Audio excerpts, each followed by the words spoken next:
Titiro, look, here comes Tamanui te rā. Mōrena, Mr. Sun. Mōrena, Pāpā rākau. Kia ora, my name is Koka. Here in the forest with me live 5 patupaerehe.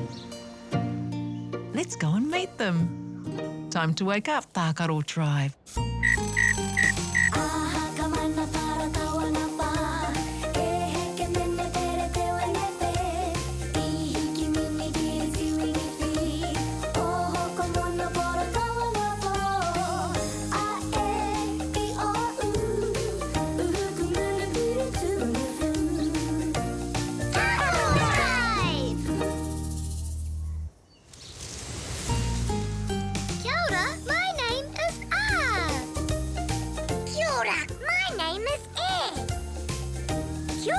My name is E. Kia ora, my name is O. Kia ora, my name is U. Kia ora, Tākaro tribe. Kia ora, Koka. Shall we go and see who has come to visit us today? Aye!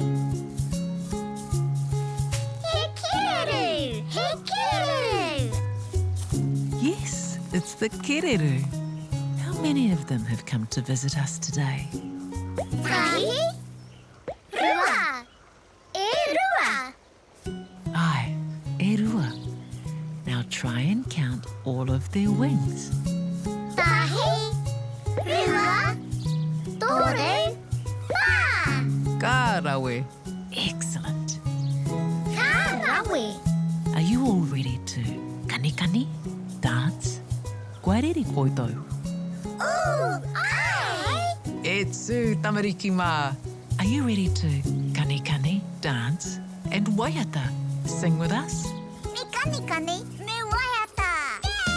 Matike, maranga, tutai omoe na e hoa ma.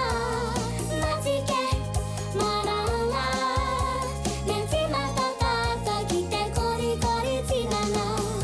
Tuatahi, wirihia o ringa. Tuarua, wirihia o waiwai. Tuatoru, whātoro i te tinana.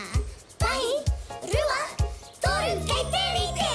Tāpaka peke paku e. Tahi ka omati no te rawai. Are whanawhiua to ihuroa e. Paia! Watutuki i a koe. Matike, maranga, ko te ao kei te kapu o tō ringa. Matike, maranga. Kia pai tō rā e hoa ma? Matike, maranga!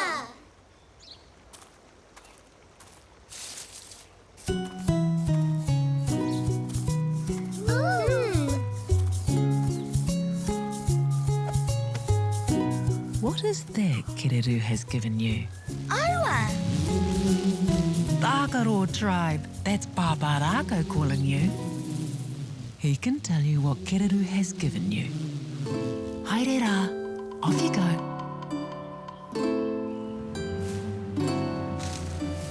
Tamariki mā, noho mai ki aku pakiaka, whakarongo mai ki ngā kōrero o te ao marama. Aure. Tēnā koutou, Tākaro tribe. Kia ora, Pāpārakai! Did you enjoy dancing with the Kereru? Aira! Me, Haro. Amazing. I see you've brought something along with you. Do you know what it is? Aua! What color is it? Kakariki. Green. What shape is it? Tapawha. Square. What are the things on top? It has kawe, handles, doesn't it? Kawe. Handles. It looks like you could put things inside it. Do you think you could put other things inside it Aye. and carry them around? Aye. Do you think you know what it is now? That's right. It's a peke. Peke! Yay! Me, Haro. Amazing. It's time for us to visit some friends. He kikorangi. That's my colour. He porofita kikorangi.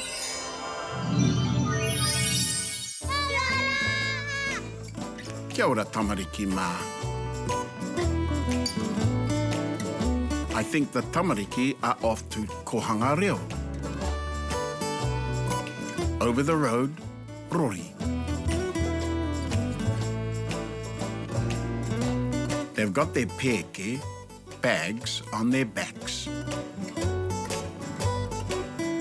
What colour are their peke? Whero, red. Kikorangi, blue. Mangu, black. What sort of peke are these? He peke kura, school bag. Nappy bags, peke kopi. He peke hoko hoko, shopping bag.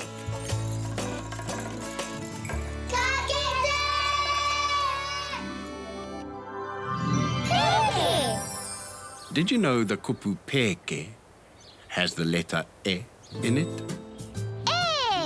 Koahau! It's me! It sure is. Shall we learn how to write the letter e? I! E. Start with a line down the side. Now draw lines across the top, the middle, and the bottom. Kapai. Let's do it again. A line down the side, then across the top, the middle, and the bottom. E. Yay! Tauke. Awesome. I hear Koka calling you. Time for you all to visit Koka. See you next time.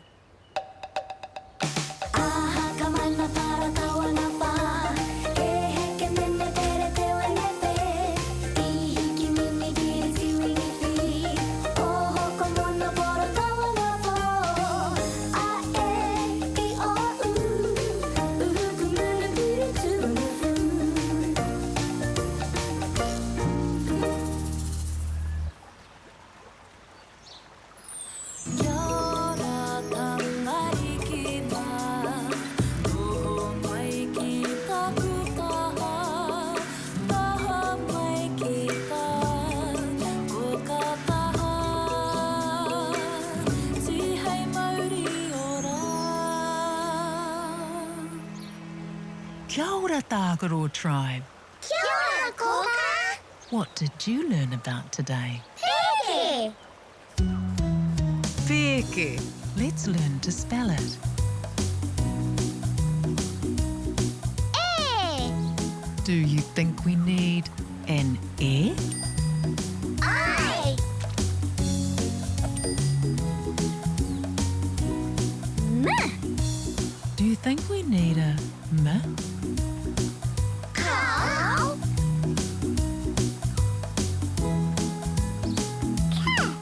Look, a k. Do we need a k? I!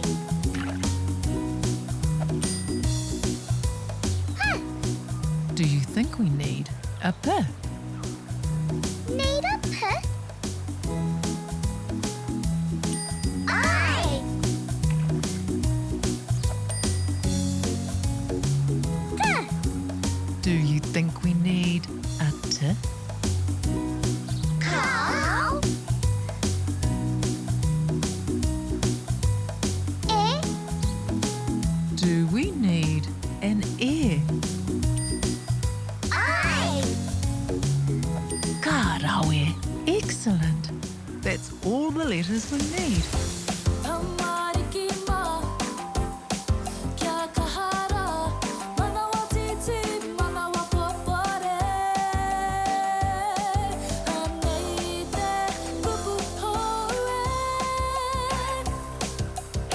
Let's all say the word together. and then you can try and spell it. Peke. Can you tell me the sound the word begins with? Karawe. Huh. Now try sounding out the word peke. Peke. P. E. K. E. That's right. See if you can find the letters for those sounds. P. P. E. K. K. E. Did you manage to spell the word peke? P.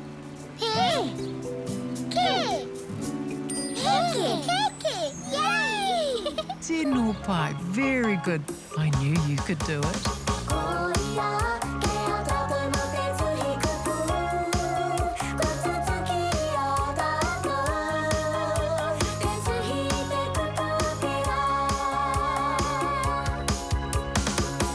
They have handles, kawe.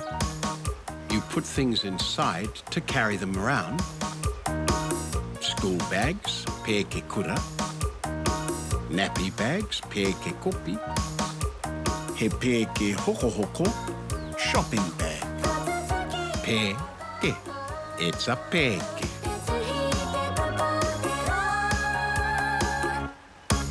What a fun day, Tagaroa tribe. Time to say goodnight. Pōmarie. Good night, Tagaroa tribe.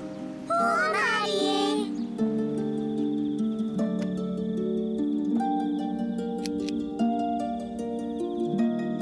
Titiro, here comes the moon, Mahina. Kia ora, Mahina, me ngā whetū. E moi, Tagaroa tribe. See you tomorrow. Hei a pōpō. Pōmarie. Good night.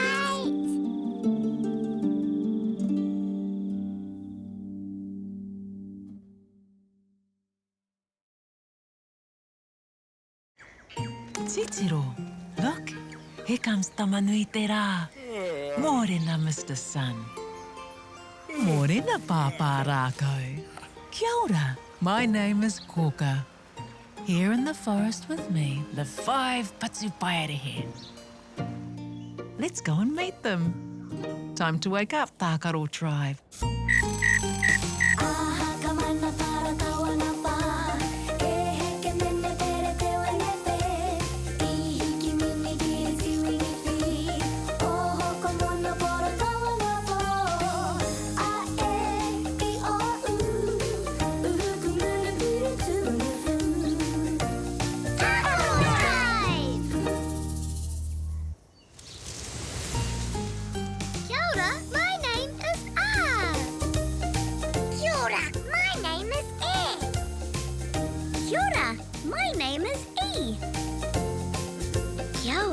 My name is O. Kia ora, my name is U. Kia ora, Tākaro tribe. Kia ora, Koka. Shall we go and see who has come to visit us today? Ai! He kia! He kia! Yes, it's kia. E hia ngā kia. How many kia are there? Tahi? Rua! E rua ke! Koia, koia. The feathers on the kia's chest are perehunga, fluffy, aren't they? Perehunga! Fluffy! Tino pai. But they're fluffy feathers. Do you think the kia can dance? Let's see. Ooh! Ai! Kei te rite koutou? Ai! E tū, tamariki mā. Are you ready to kani kani, dance, and waiata, sing with us? Me kani kani! Me waiata! Yay! Matike, maranga, tutai omoe na e hoa ma. Matike, maranga, nenti matatata ki te kori kori tinana. Tuatahi, wirihia o ringa. Tuarua, wirihia o waiwai. Tuatoru, whātoro i te tinana. Tahi, rua, toru kei te rite. Tāpaka peke peke paku paku e. Tai ka o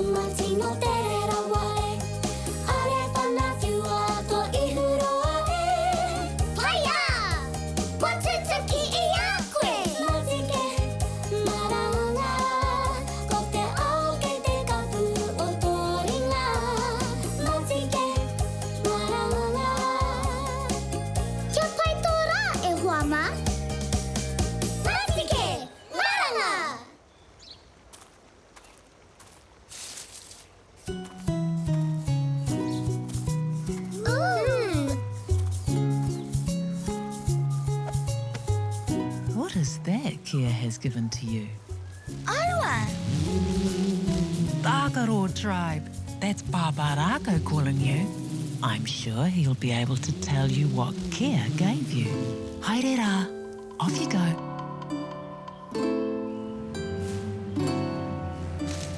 Tamariki mā, noho mai ki aku kakiaka, wakarongo mai ki ngā kōrero o te ao marama. Aue. Tēnā koutou, Takaro tribe. Kia ora, Paparākau! Did you enjoy dancing with the Kia? Aira! I'm Marika. Yes, for sure.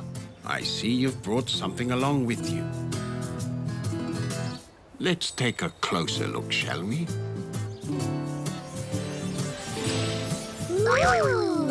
Yay! Do you know what it is? Aira! How many Waiwai legs does it have? Tahi, Rua, Toru, Wā! E wā! Does it have huru-huru, fur? Huru-huru! Fur.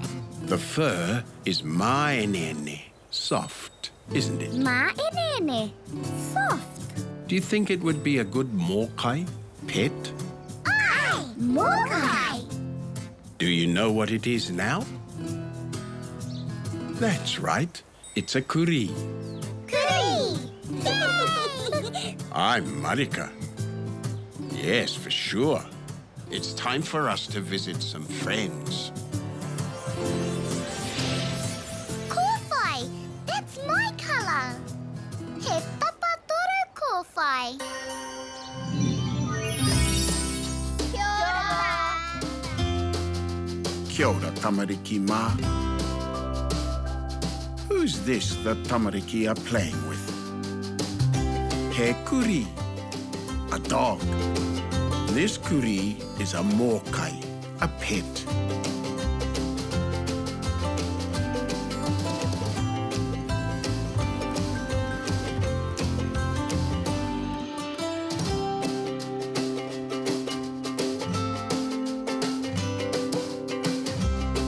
I think it's time to take the kuri for a walk. Kuri love to go for walks and play outside.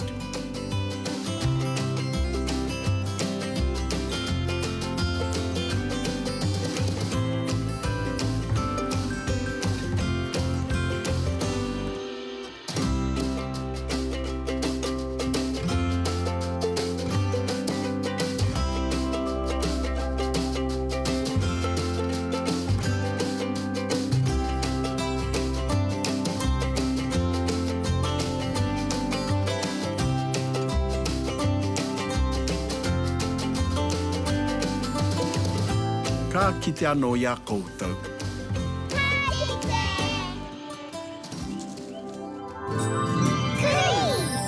Did you know the word kuri has the letter r in it? Shall we learn to write the letter r? Ai! R. First, draw a line down, go back to the top, and draw a line around and back to the middle. Then, draw down to the right. Kapai. Let's do it again. Down the side, around to the middle, and down to the right. R. Yay! I'm Marika. Yes, for sure. I hear Koka calling you. Time for you all to visit Koka. See you next time.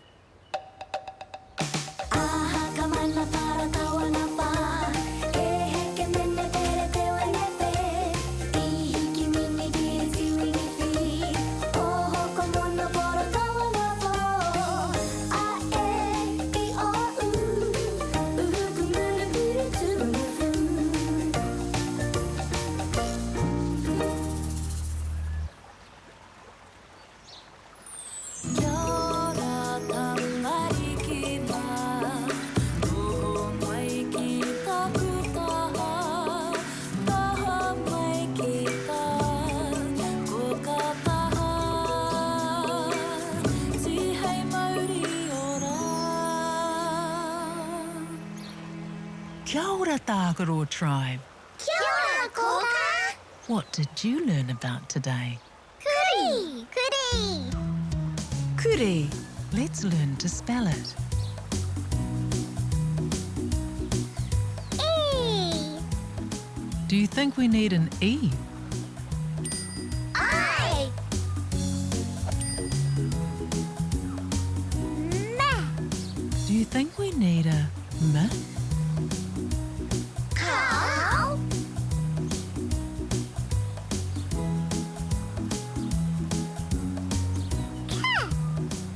Do we need a K?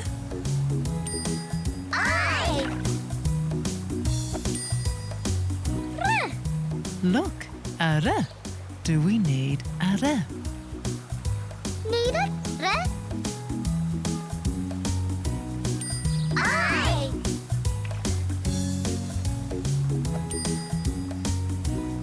T. Do you think we need a T? Cow. Ooh. Do you think we need an U? I. Goya, goya.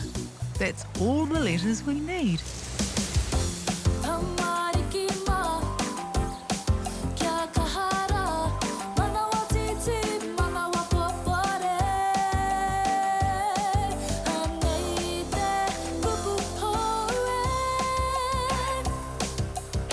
Let's all say the word together, and then you can try and spell it.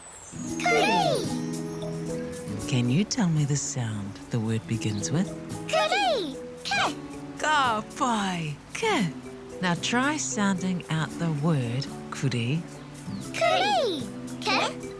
U. R. E. That's right. See if you can find the letters for those sounds.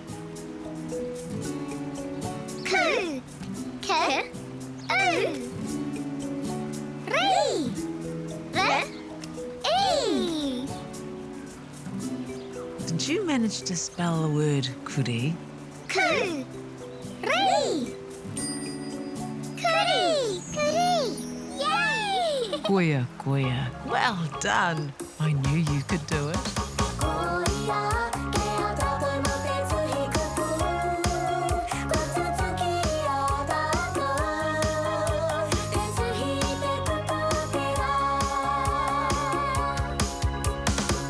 It has 4 waiwai legs. Its fur is soft. Mai nene. It's a great mokai pet. Kuri. It's a kuri.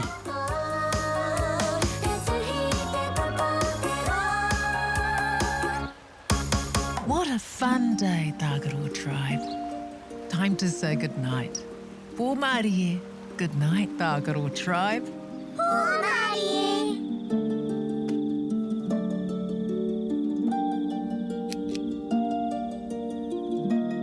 Titiro. Here comes the moon, Mahina. Kia ora, Mahina, me ngā whetū. E moi, Tākaro tribe. See you tomorrow. Hei a pōpō. Pōmarie. Good night.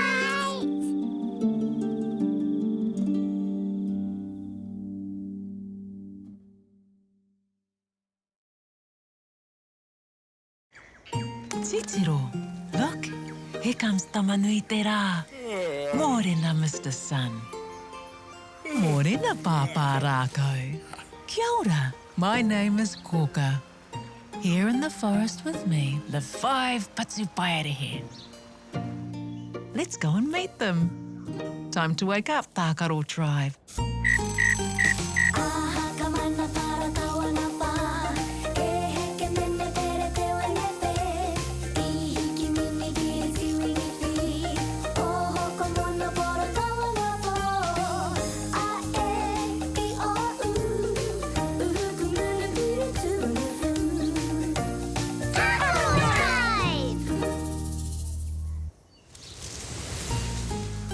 Kia ora, my name is Kia ora, my name is Kia ora,